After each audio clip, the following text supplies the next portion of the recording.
Hey guys, so we're going to be chatting about undocking and docking a boat. There's a couple important things to think about when leaving your berth. What effect the environment's going to have on you, wind and current, your exit strategy. Can you use your crew to all work together and practically get off the dock without any hassles? Some common mistakes to avoid when undocking your vessel is make sure that you're not leaving the dock too fast, because that means you might be speeding up into a problem. But at all times try and make sure that you have momentum on your boat, because if you have momentum you have a little bit of steerage. If we go into docking, a couple important things to think about: your approach angle. So can you get a good line up to the dock? What effect, once again, the environment's gonna have on you? And then can you brief your crew appropriately so that you don't have to think about too many things other than just docking? Basically what I'm doing now is I'm setting up so that my angle of approach is gonna be about 45 degrees.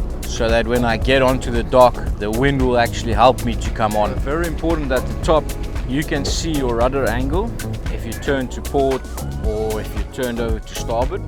Once I'm lined up for my approach, I'm going to center my rudder again and then start maneuvering with only my two throttles.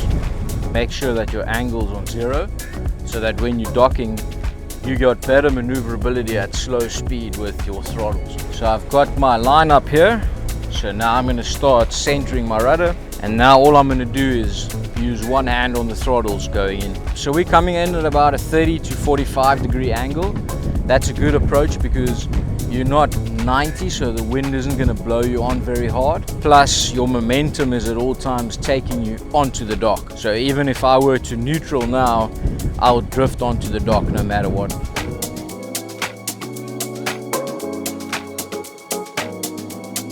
I'm just maneuvering with the throttles, one back, one forward as needed.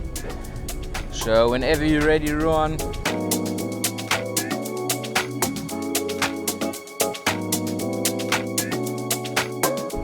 And then Katie, if you're close enough, you can jump off. One other thing that you want to be careful of is changing your plans while already in motion, unless you really have to because of weather or unforeseen circumstances. But if you change it last minute, that could throw you off on your planning. So very important to stick with your first plan unless you really have to change it. If you want to learn how to sail, come join us at the Sailing Academy at catamaranguru.com.